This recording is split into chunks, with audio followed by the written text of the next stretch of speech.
Вести на Слободна ТВ. Најави консултација за мерки во справувањето со последиците од енергетската криза и потребна набавка на енергенси.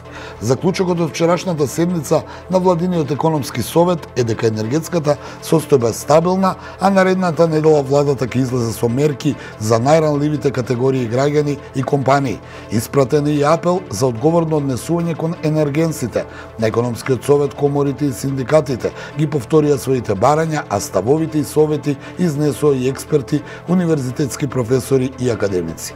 Во меѓувреме продолжи комуникацијата помеѓу СДСМ и ВМРО-ДПМН околу предлозите на опозицијската партија, но и меѓусебните обвинувања во однос на блокадата на законите со кои треба да се делува во услови на прогласена кризна состојба во енергетиката.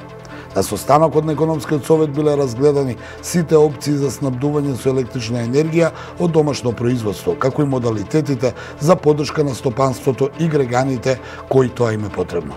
На состанокот на економскиот совет биле разгледани сите опции за снабдување со електрична енергија од домашно производство, како и модалитетите за поддршка на стопанството и граѓаните на кои тоа им е потребно.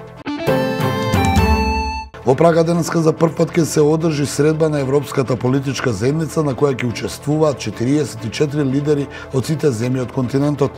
Од Велика Британија до Азербејџан, Ерменија и земјите од Западен Балкан, во Прага ќе се состануваат 44 делегации да дискутираат за крупните предизвици со кои се соочува континентот. На состанокот учествуваат и 6 земји од Западен Балкан, каде најгорлива тема се поскапувањата и енергетиката. На минатонеделниот состанок во Софија, Македонија, Србија и Албанија изставија до знаење на Европската унија дека им е потребна помош во справувањето со енергетската криза.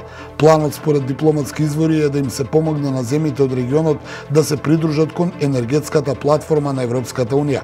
Енергетската платформа на Унијата, која стартуваше во првата половина од оваа година, има за цел да им помогне на земјите членки во диверзификацијата на изворите на енергија и да се координираат за набавка на енергенси преку доброволно заедничко купување на газ и хидроген.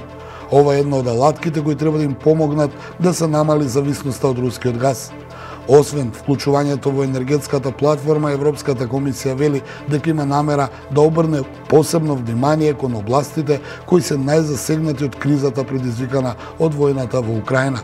На состанокот ќе учествува и македонска делегација предводена од премиерот Димитар Ковачевски. Борбената група на НАТО во Словачка, што беше создадена за подобра заштита на источното крило на Алијансата, е подготвена за акција, пренесуваат западните агенции. Од НАТО е соопштено дека по неколкумесечните интензивни увежбувања мултинационалните борбени сили на неодамна завршената вежба Силно единство демонстрирале способност и целосна подготвеност за извршување на предвидените задачи. Борбената група е составена од 14.600 војници на армиите на Германија, Чешка, САД, Словенија и најголем дел од нив, околу 13.500 од Словачка. Заекнувањето на источното крило на НАТО доаѓа како одговор на руската инвазија на Украина. Слични активности спроведуваат и армиите на трите балтички држави Естонија, Летонија и Литванија, како и армиите на Унгарија, Романија и Бугарија. Бројот на руски државјани кои влегле во Европската унија оваа седмица е за 20% помал споредбено со минатата недела, а причината за тоа се ограничувањата наметнати од државите членки на унијата, соопшти Европската агенција за гранична и крајбрежна служба Frontex. Речиси 53.000 руски државјани влегле во Европската унија од 26 септември до 2 октомври, од кои најмногу преку Финска, а нешто помалку и преку Естонија и Полска, а кои доаѓаат од Украина, информира Frontex. Полска и балтичките држави воведоа строги ограничувања за руските граѓани согласно санкциите воведени по руската инвазија на Украина. Повеќе од 200.000 резервисти се мобилизирани во руската армија, откако беше објавена делумната војна мобилизација во Русија поради војната во Украина.